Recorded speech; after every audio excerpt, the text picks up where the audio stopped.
Hermanos, vamos a continuar con este estudio, lo que habíamos comenzado el jueves anterior. Estamos examinando Gálatas capítulo 10, Gálatas capítulo 3, versículos 10 al 14. Estudiamos los versículos del 10 al 12 y quedaron pendientes los versículos 13 y 14, que como vamos a ver son de inmensa importancia. De cualquier manera vamos a leer la porción completa para tenerla una vez más frente a nuestros ojos. Porque todos los que son de las obras de la ley están bajo maldición, porque está escrito: maldito todo el que no permanece en todas las cosas que han sido escritas en el libro de la ley para hacerlas. Y es evidente que por la ley nadie es declarado justo delante de Dios, porque el justo vivirá por la fe. Pero la ley no es por fe, sino el que las haga vivirá por ellas. El Mesías nos libertó de la maldición de la ley, hecho maldición por nosotros, porque está escrito: maldito todo el que es colgado de un madero, para que la bendición de Abraham llegara a los gentiles por Jesús el Mesías, a fin de que por medio de la fe recibamos el Espíritu prometido. Nos vamos a enfocar en esta ocasión en los versículos 13 y 14. Cada judío, todo judío, estaba expuesto a la maldición de la ley de Moisés. Su circuncisión comprometía al judío a obedecer esa ley como términos del pacto. El pacto que hizo Dios con los israelitas y la ley que dio, la ley que les dio, estuvo en el contexto de un pacto. Dios hizo un pacto con ellos y la ley del pacto fue aquella que les dio, que incluye los 10 mandamientos y toda una serie de leyes que el Señor fue transmitiendo al paso del tiempo que estuvieron los israelitas en el desierto. Y todo judío, todo participante de este pacto, estuvo comprometido a obedecer la ley y estuvo expuesto a la maldición de esta ley. Pero la muerte de Cristo redimió al creyente judío de la maldición de la ley que había quebrantado. Nuestro Señor Jesús nació bajo esta ley mosaica, con el propósito expreso de obtener su justicia y padecer su maldición. Él llevó la maldición de la ley y por haberla llevado libertó a todos los judíos creyentes que estaban bajo su justa condenación. El texto griego nos dice que Él nos redimió. Habla Pablo como judío y refiriéndose a los judíos. Recordemos nosotros que esta sección de de Gálatas 3 y Gálatas 4 es aquella alocución, aquella explicación que Pablo dio a aquellos creyentes judíos, entre los que estaba Pedro, Bernabé, allá en el capítulo 2, con motivo de aquella flaqueza de Pedro y los seguidores cristianos judíos que se apartaron de los gentiles, que ya no comían con ellos habiéndolo hecho antes. Esto cuando llegaron los enviados de Jacobo a la iglesia aquella de Antioquía. Entonces Pablo reprende severamente a Pedro y a sus compañeros. Recuerden cómo les dice: ustedes son de condenar. O tú, Pedro, en lo particular, eres de condenar, porque siendo judío estás obligando a judaizar, es decir, a colocar a todo el mundo bajo las viejas ordenanzas judías que se supone Cristo ya nos había libertado de ellas. Por eso él habla de nos, está hablando a judíos y él como judío dice: nos libertó, nos redimió exactamente. Aquí se utiliza un término griego muy bonito, muy importante, exagorazo, que significa redimir y rescatar. Algunas versiones, me parece que incluida aquí la misma Biblia textual, dice que el Mesías nos libertó. En realidad el texto no dice nos libertó, sino nos redimió. Y ya en la cuarta edición de la Biblia textual esto va a ser arreglado. Así que el texto griego nos dice que Él nos redimió y no que nos libertó. Ahora, es cierto que también nos libertó, pero la redención es más que liberación. Si nosotros sustituimos liberación por redención, hacemos que se pierda un ingrediente que es clave de la redención. Es decir, la redención requiere de un precio que es aceptable a aquel a quien se paga. Si nosotros entráramos, por ejemplo, a mano armada en una cárcel, les quitáramos las llaves a los carceleros y les abriéramos las celdas a los presos, ciertamente los habríamos libertado, pero no los habríamos redimido. Ellos tendrían todavía cargos pendientes con la ley y serían fugitivos. Y esto es de vital importancia que lo entendamos. La redención de la maldición de la ley no fue realizada, aunque se oiga esto muy fuerte, no fue realizada por un mero acto de poder de Dios. La redención de la maldición de la ley no fue realizada por el mero amor de Dios, ni todo el amor existente en el universo entero, incluyendo todo el amor del corazón de Dios, podría por sí mismo perdonar un solo pecado. Permítame explicarme. La justicia de Dios, la estricta justicia, demanda que exista un pago por el pecado. Y nada puede pagar por el pecado excepto la sangre expiatoria de Jesucristo. Dios solamente puede ser satisfecho solo con una ofrenda sacrificial hecha una vez por todas, el sacrificio con derramamiento de sangre de su Hijo en la cruz. Y por favor no quiero que se me malentienda en esto que acabo de decir. La redención ciertamente supone un acto de poder de Dios. Supone el amor infinito de Dios. Y por esto nos dice un versículo muy conocido, el de Juan 3:16, de tal manera amó Dios al mundo que le dio a su Hijo unigénito. Entonces, de acuerdo con este pasaje, para que la redención fuera un hecho, el amor de Dios dio al Hijo unigénito. Si este dar al Hijo como ofrenda hecha una vez por todas no hubiera estado presente, si este amor infinito de Dios no se hubiera cristalizado en el pago mediante la sangre derramada, el deseo amoroso de Dios para perdonar el pecado no se hubiera realizado. De hecho, el concepto redimido tiene una idea profundamente arraigada en el pago. Exagorazo era la palabra que se usaba, por ejemplo, cuando una persona iba a comprar esclavos. Redimir un esclavo significaba pagar el precio de él.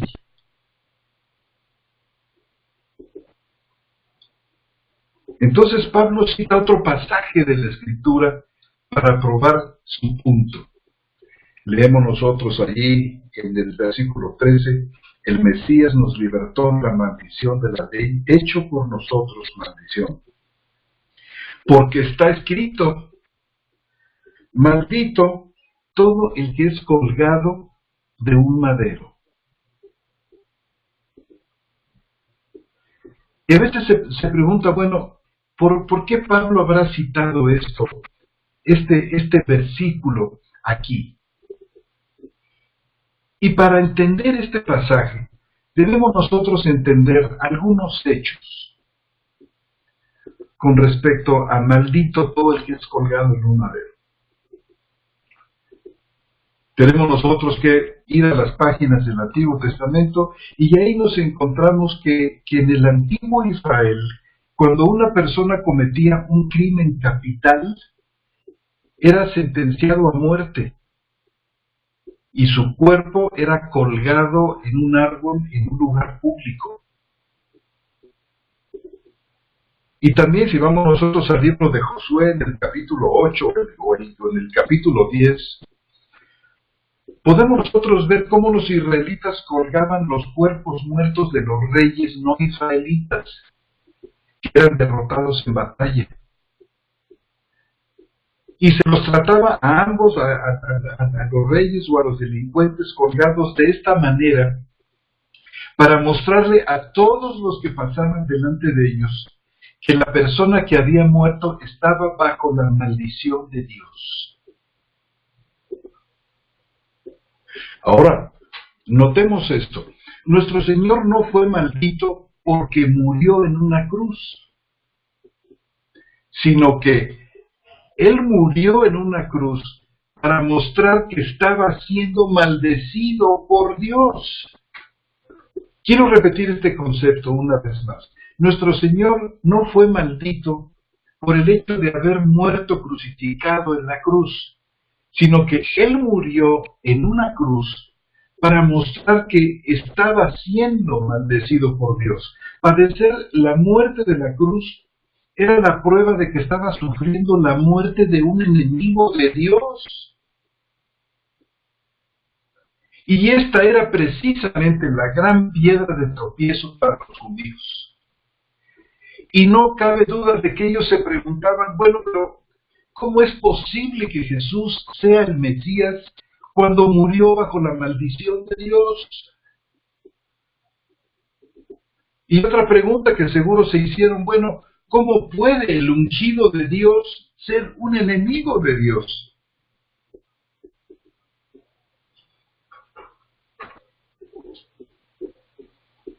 Y estaban en lo cierto cuando decían que Él había muerto bajo la maldición de Dios, como si fuera un enemigo de Dios, pero no entendieron que Jesús estaba cargando con esta maldición de una manera vicaria. Es decir, estaba cargando con esta maldición en lugar de otros que la merecían. Es verdad que Cristo padeció la verdadera muerte del pecador bajo la ira de Dios, pero Él no era un pecador. Ni se merecía esa muerte, ni se había ganado esa muerte. Fue tratado como si fuera un culpable, un pecador culpable, solo porque cargó nuestros pecados sobre sí mismo. Fue tratado como pecador para que nosotros pudiéramos ser tratados como si no hubiéramos cometido pecado. Y el primer resultado de Cristo, redimiendo al judío creyente de la maldición de la ley, fue, dice el versículo 14, para que la bendición de Abraham llegara a los gentiles. Para que la bendición de Abraham, ¿cuál es la bendición de Abraham? Bueno, la justificación, llegar a los gentiles. Pero nos preguntamos, bueno, ¿por qué la justificación de los gentiles no fue posible hasta que el judío creyente fuera redimido de la maldición de la ley? ¿Cuál es la conexión que existe entre estas dos cosas? Es decir, la justificación de los gentiles que tiene que ocurrir hasta después que el judío creyente fuera redimido de la maldición de la ley. Y la segunda cosa hecha posible por la redención del judío creyente de la maldición de la ley fue que por medio de la fe recibiéramos el Espíritu prometido. Entonces, esta bendición de Abraham tiene dos elementos fundamentales: la justificación y por otra parte el Espíritu prometido. Pero ni la justificación ni el Espíritu prometido podían llegar a los gentiles hasta que el judío creyente fuera redimido de la maldición de la ley. Y preguntamos una vez más, cuál es la condición entre la necesidad de que el judío creyente fuera redimido de la maldición de la ley y que recibiera el Espíritu Santo por la fe. Y bueno, nos estamos enfrentando aquí a un punto fino y exquisito de esta argumentación del apóstol. Y para entenderlo bien, mis amados hermanos y hermanas, necesitamos tomar el consejo del apóstol que decía que nos ciñamos los lomos de nuestro entendimiento. Y para abordar el problema que nos presenta Gálatas 3:13 y el versículo 14, para que la bendición de Abraham llegara a los gentiles por Jesús el Mesías, a fin de que por medio de la fe recibamos el Espíritu prometido, quiero citar unas palabras muy hermosas y muy bien dichas de un antiguo creyente de Escocia llamado John Brown. Él ha formulado este problema, vamos a decir, que nos presenta Gálatas 3:13 y 14 de una manera excelente. Voy a citar sus palabras. Dice él, pero podría preguntarse, ¿qué conexión existe aquí? ¿Qué tiene que ver el que Cristo haya padecido la maldición de la ley mosaica en lugar de su pueblo que estaba sujeto a ella? Es decir, los judíos, con otra clase de personas diferentes, los gentiles, obteniendo justificación de las ofensas que habían cometido contra Dios al hacer lo que sabían que estaba mal y negarse a hacer lo que sabían que estaba bien. Y para comprender estos dos versículos y responder a las preguntas de nuestro hermano Brown, es necesario que tengamos un claro entendimiento y aplicación de los siguientes hechos bíblicos que a continuación voy a mostrar, y ojalá que puedan ustedes tomar nota. Son 10 puntos presentados de una manera muy sucinta, muy importantes para responder esto. Y vamos a comenzar con el 1. Lo he mencionado aquí como hecho 1. Estos 10 puntos que voy a mencionar son de la mayor importancia. Si nosotros queremos entender no solamente Gálatas 3, 13 y 14, y por supuesto Gálatas 3, 10 al 14, sino si queremos entender bien el asunto de la ley, tenemos que entender perfectamente, cuál es la función y el papel de la ley, aunque esto lo va a desarrollar Pablo también en los versículos que siguen. Tenemos nosotros que tener en mente estas 10 cosas que voy a mencionar aquí, muy importantes. Normalmente muchos son los hermanos que no las tienen en mente, no las conocen y no han sido expuestos en una buena predicación a estas verdades. La primera es, dice aquí, la nación de Israel tuvo en la ley de Moisés, un sentido más claro de la voluntad de Dios que los gentiles no tuvieron.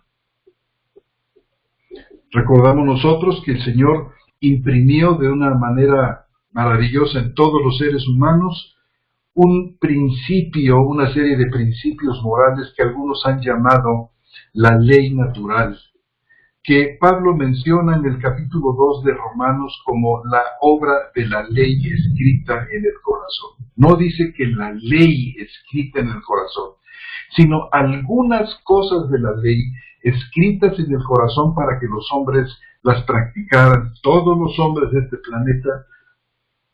Y sobre la base de esto ellos van a dar cuenta a Dios.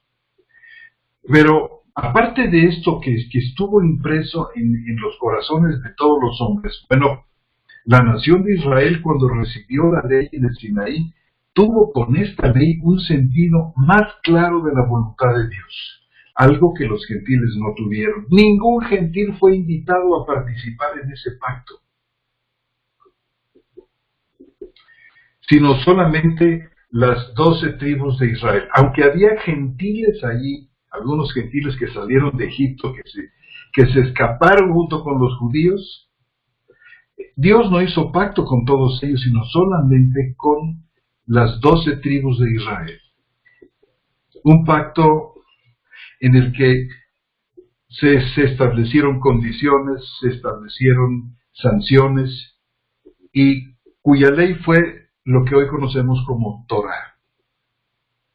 No solamente 10 mandamientos, sino toda una serie de ordenanzas que tenían que ver con diferentes aspectos de la vida de Israel, aspectos sanitarios, aspectos civiles, aspectos diversos. Bien, entonces Israel tuvo en la ley de Israel un sentido más claro que los gentiles sobre la voluntad de Dios. Punto número 2.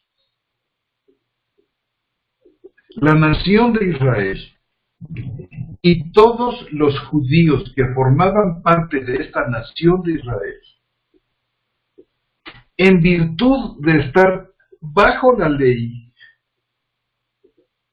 por consiguiente, estaban también bajo la maldición de la ley.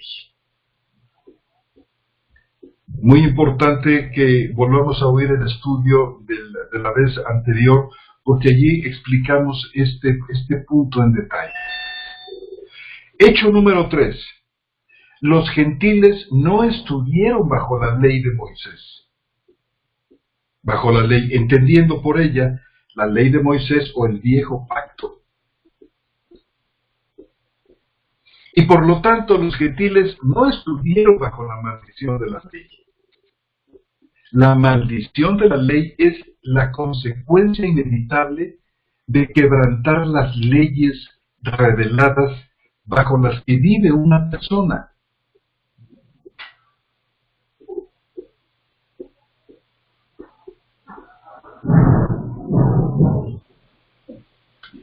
Hecho número 4. Lo anterior del punto 3 no significa que, ya que los gentiles no estuvieron bajo el pacto mosaico, ni se les dio la ley de Moisés como la ley de ese pacto, y no tuvieron la ley mosaica de ninguna manera, esto no significa que los gentiles no eran pecadores culpables. Claro que lo eran, pero su culpa, la culpa de los gentiles, no era medida, no era calificada por las transgresiones específicas de una ley que nunca les fue dada. Dios no podía culpar a los gentiles por haber quebrado alguno de los mandamientos de la ley mosaica, porque nunca se los dio, ni siquiera los 10 mandamientos, como ley del pacto. Que Dios haya impreso en el corazón de ellos aspectos que tengan que se relacionan con los 10 mandamientos es una cosa, pero esto no significa que Dios dio los 10 mandamientos escritos en el corazón de la gente, de toda la gente. Eso no es verdad.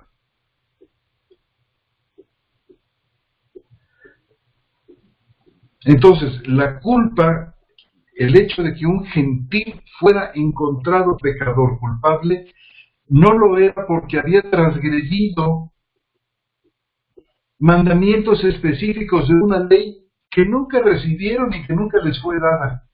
Y es en este sentido que Romanos capítulo 4:15 es gravemente malentendido. Dice Romanos capítulo 4 y versículo 15 de la siguiente manera. Porque la ley produce ira. Aquí lo tenemos. Porque la ley produce ira. Pero donde no hay ley, noten ustedes, tampoco hay transgresión. Aquí las palabras son muy importantes. No es que no hay descuido en los escritores del Nuevo Testamento cuando usan pecado o cuando usan transgresión. No. Sobre todo aquí en la carta a los Gálatas y en la carta a los Romanos en particular, la palabra transgresión es la traducción de un vocablo que les pongo ahí, que es parábasis.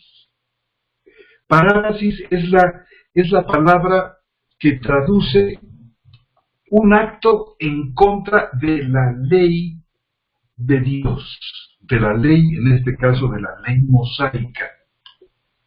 Cuando un judío quebraba un mandamiento de la ley mosaica, él cometía una transgresión.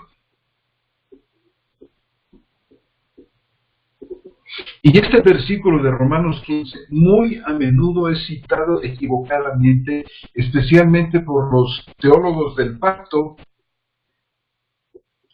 como si dijera, porque la ley produce ira, pero donde no hay ley tampoco hay pecado. Así lo traducen. La palabra pecado en griego es amartía. La palabra para transgresión es parábasis. Y la palabra que el Espíritu Santo escogió en Romanos 4:15 es parábasis, transgresión. Y estos teólogos del pacto dicen, donde no hay ley tampoco hay pecado. Y luego, después de presentarnos esta mala traducción, proceden a usar equivocadamente el versículo para probar la necesidad de que todos los seres humanos, incluyendo a los gentiles, estén bajo la ley. Y la lógica de esta posición es la siguiente. Ellos nos dicen, ya que debe haber ley antes de que pueda haber pecado, y sabemos que todos los seres humanos son pecadores, pues entonces se sigue que toda la gente debe estar bajo la ley.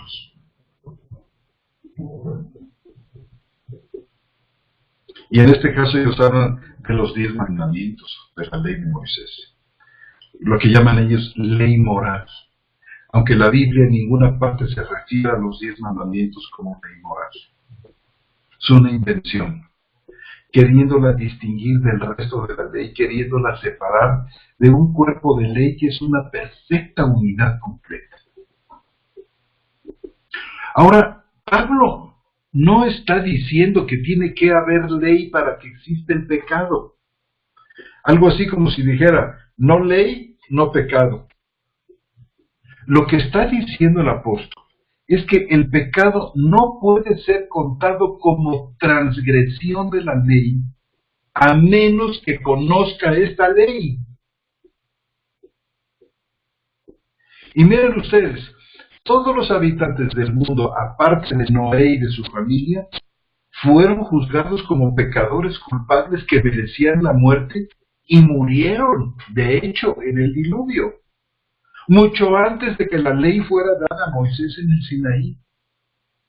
Nadie llegó a ser pecador por primera vez cuando se dio la ley en el Sinaí, pero los judíos llegaron a ser los primeros transgresores de la ley revelada y codificada en el Sinaí. Eso sí.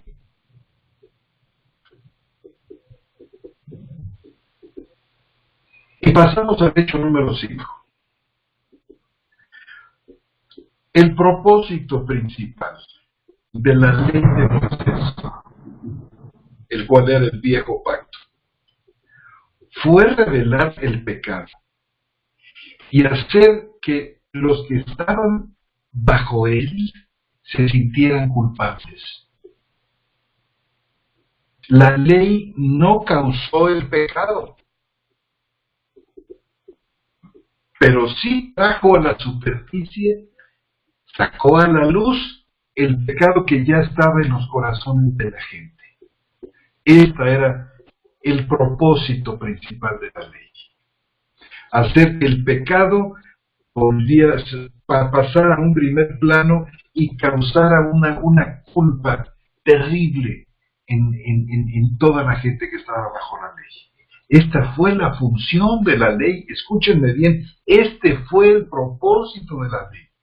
No para santificar a la gente, no como muchos dicen que la ley funciona algo así como un freno que le ponemos a los caballos. No, el propósito fue precisamente, ya nos dirá Pablo luego en Romanos, que la ley lo que hizo fue exacerbar el pecado, hacerlo crecer, multiplicarlo. Este fue el propósito de Dios con respecto a la ley. Y miren, cumplió maravillosamente su propósito. Ahora, el hecho número 6.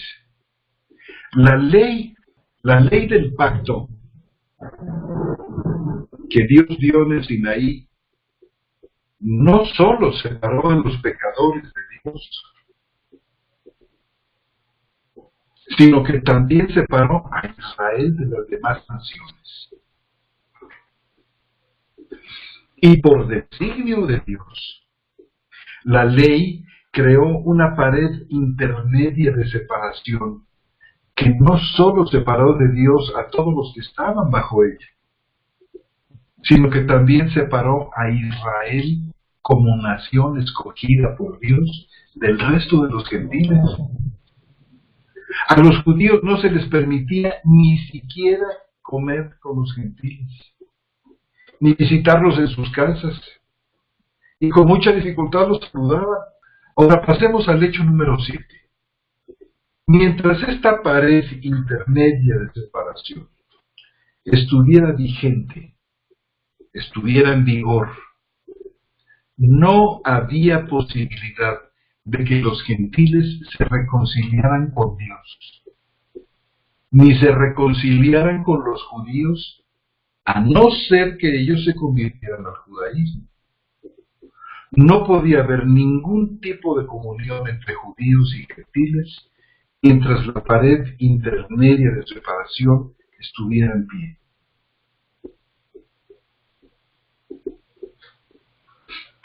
Hecho número 8. Los gentiles no estuvieron bajo la maldición de la ley de Moisés, porque nunca les fue dada esta ley, reiterando el punto 1 y 2. Los gentiles, sin embargo, eran pecadores bajo la ira de Dios, porque había y sigue habiendo una revelación de Dios en el corazón de todo ser humano. Esto a lo que me refería antes como ley natural. Así como en la creación, hay una revelación de Dios no solamente en el corazón del ser humano, sino que la creación misma, la obra de Dios en la creación, da testimonio de Dios. Dios se revela a través de su obra creada, que deja a toda la gente, ya sea con la ley de Moisés o sin ella, como culpables y condenados ante Dios. De esto tratan, entre otras cosas importantes, Romanos capítulo 1 y capítulo 2. Hecho 9. Dado que la ley como pacto fue la que separó a los judíos de los gentiles, esta situación de separación debió permanecer vigente mientras la ley de Moisés o el viejo pacto estuvieran en vigor. La pared intermedia de separación debía ser derribada antes de que el evangelio de la justificación pudiera llegar a los gentiles y pudieran ser herederos junto con los judíos. La distinción de judío y gentil que fue ordenada por Dios en el viejo pacto debió estar en vigor mientras el viejo pacto estuviera en pie.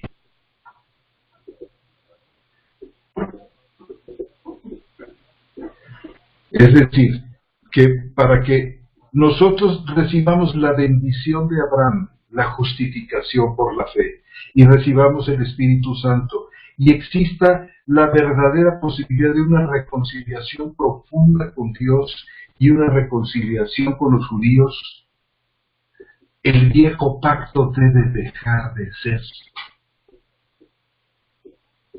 Y dejó de ser para dar lugar al nuevo y eterno pacto en Cristo Jesús, en la sangre de Cristo. O sea, el viejo pacto terminó. Todas aquellas cosas que tuvieron valor y tuvieron relevancia y fueron importantes, como el hecho, por ejemplo, tan importante de la de Israel como nación solamente podía sostenerse mientras el viejo pacto que le dio sustento estuviera en pie. Pero una vez venido el nuevo pacto, el viejo desaparece. No puede haber dos pactos funcionando al mismo tiempo. Hecho número 10 y último. Nada que no fuera la expiación de Cristo, que estableció el nuevo pacto y el don del Espíritu Santo que crea el cuerpo de Cristo, podría cumplir y acabar con el viejo pacto. A menos que la expiación de Cristo en la cruz se diera y el Espíritu Santo fuera derramado creando así el cuerpo de Cristo, a menos que esto sucediera, todavía estaría el viejo pacto en vigor, con sus enemistades, con su pared de separación, con la imposibilidad de reconciliarse con Dios y con el resto de los hombres. Cuando nosotros, hermanos y hermanas, reunimos estos 10 puntos, reunimos estas cosas, bueno, estas nos explican la afirmación aquí de Gálatas capítulo 3, 13 y 14, la afirmación de Pablo respecto a la necesidad de la redención del judío bajo la ley, en primer lugar, y el don del Espíritu Santo para que los gentiles pudieran ser salvos. Por ejemplo, hermanos, haciendo una brevísima síntesis, no podía darse la salvación de los gentiles en tanto que el viejo pacto estuviera en pie y estuviera vigente la enemistad del gentil con Dios y con el judío. Y era necesario que Cristo apareciera en el escenario de la historia para expiar el pecado y luego fuera glorificado, resucitado y ascendido para que el Espíritu fuera derramado, como dice Juan capítulo 7, 38. Que no había todavía Espíritu, dice ahí Juan 7, 38. Vamos a leerlo. Muchísimas gracias, Nati, por ponerlo. Juan 7, 38. Dice: el que cree en mí, de su interior correrán, como dijo la Escritura, de su vientre fluirán ríos de agua viva. Esto dijo acerca del Espíritu, noten ustedes, por favor, que iban a recibir los que creyeran en él, porque todavía no había Espíritu, pues Jesús no había sido aún glorificado. Esta traducción de la Biblia textual es absolutamente literal y fiel, porque todavía no había Espíritu, es decir, no había sido derramado el Espíritu de la manera en que fue derramado tras la inauguración del nuevo pacto. Y dice, no había sido derramado todavía, dice, porque, dice ahí, porque Jesús no había sido aún glorificado. Entonces nosotros entendemos que era necesario que Cristo apareciera en el escenario de la historia para que expiara el pecado y luego fuera glorificado, es decir, resucitado y ascendido para que el Espíritu fuera derramado. Y con ello se diera lugar a un nuevo pacto en el que los gentiles tendrían un lugar. Había que esperar el establecimiento del nuevo pacto para que fuera derribada la pared de separación entre judíos y gentiles, y ambos recibieran el espíritu de adopción, y ambos fueran hechos herederos y coherederos. Y todas las cosas maravillosas que dice Pablo acerca de esto en Romanos 8. Y para terminar, nada menos que la cruz podría satisfacer a Dios y traer reconciliación entre Él y los pecadores. Nada excepto la cruz podría destruir la enemistad entre judíos y gentiles y reconciliarlos entre sí. Y les dejo, hermanos como hermanas, para que anoten allí en sus notas Efesios capítulo 2, versículos del 10 al 22, ahí se los dejo para que estudien esto. y puedan ver con claridad cómo es que la cruz destruye la enemistad y derriba la pared de separación. Entonces, es posible reconciliar enemigos, pero no es posible reconciliar la enemistad. Para que los enemigos puedan reconciliarse es preciso quitar la enemistad, que es la causa por la que son enemigos. Y esto fue lo que hizo Cristo cuando fue clavado en la cruz. Y sin duda alguna, la promesa del Espíritu Santo es una de las grandes características del reino del Mesías. Y hay capítulos hermosísimos en Isaías, Ezequiel capítulo 36, 27, Joel en el capítulo 2, y varios pasajes de Juan, que están en el capítulo 14, en el capítulo 15, en el capítulo 16, que explican cómo es que el Espíritu Santo es el centro de las bendiciones que tenemos nosotros en el nuevo pacto y la característica fundamental del reino del Mesías. Bueno, pues en el estudio que sigue vamos, con la ayuda del Señor, vamos a comenzar a entrar al corazón también de esto que anda de aquí para allá, que le llaman teología del nuevo pacto. Vamos a ver cómo es teología bíblica, es teología del Espíritu Santo. Es teología del nuevo pacto. Es la doctrina del nuevo pacto. Y vamos a comenzar en el estudio que sigue a entrar en el corazón de esto, y la sección que vamos a examinar, que es este capítulo 3, versículos 15 al 19, que muy a menudo ha sido mal entendida, nos va a explicar el verdadero propósito y la función de la ley de Moisés. Así es que nos aguardan cosas muy interesantes e importantes en este maravilloso capítulo 3 de la Carta a los Gálatas. Entonces nos veremos con el favor de Dios entonces. Y si hay en este momento alguna pregunta, algún comentario, algo que a mí se me pasó decir que ustedes consideran muy importante, recuerden, hermanos, que aunque yo soy en este momento el que está hablando mucho aquí, estoy en presencia de los santos y de las santas de Dios que tienen muy a menudo cosas muy importantes que decir.